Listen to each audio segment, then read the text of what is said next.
Today, we're diving straight into Unit 35, the media. We're going to explore a topic that touches basically every single hour of our waking lives, our daily media consumption. It's a huge part of how we interact with the world, so let's build the foundational English vocabulary you need to talk about it with absolute confidence. To get us started, I want you to think about your very own daily media diet. What are you going to watch on TV tonight? And honestly, how many hours of TV do you watch every single day? Are you a total news junkie, a sports fanatic? However you consume media, being able to describe these habits in English is just a fantastic way to connect with people. Okay, let's dive into this. Here's our roadmap for today. 1. Morning news and print. 2. People behind the media. 3. Evening TV and radio. And finally, 4. Everyday media expressions. Starting right off with Section 1, Morning News and Print. Think about how you first get your information in the morning.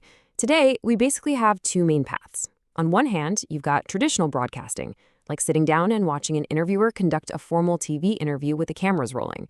But on the flip side, we have this incredibly common modern habit of reading a news article, say about a bank robbery, right on a tablet or smartphone. But whether you're tuning into a broadcast or reading online, the vocabulary we use is heavily connected.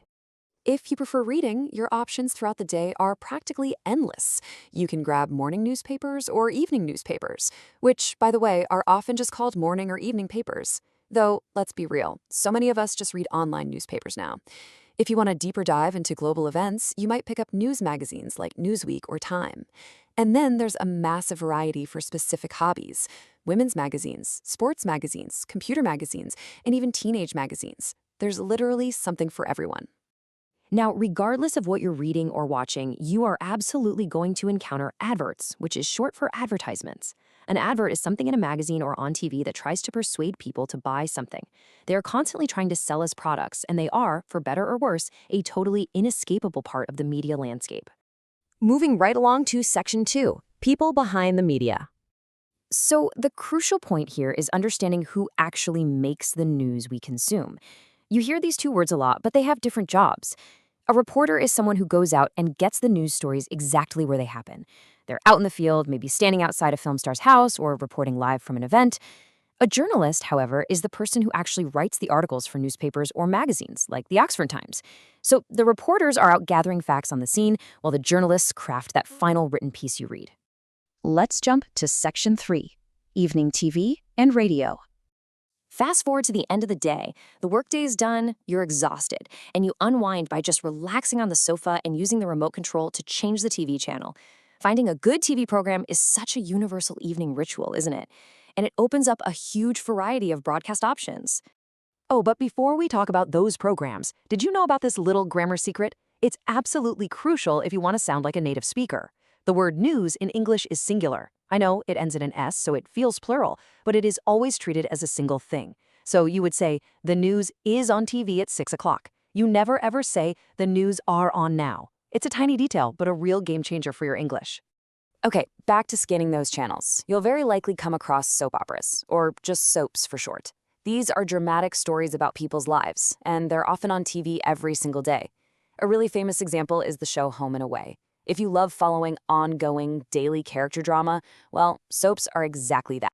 In total contrast to the fictional, made-up drama of soaps, we have documentaries.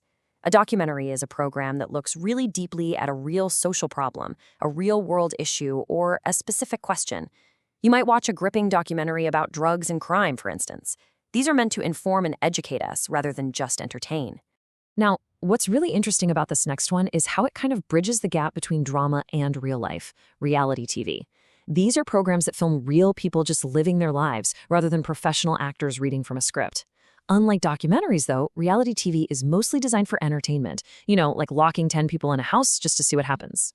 Rounding out the evening television dial, we've got a few other incredibly popular types of shows.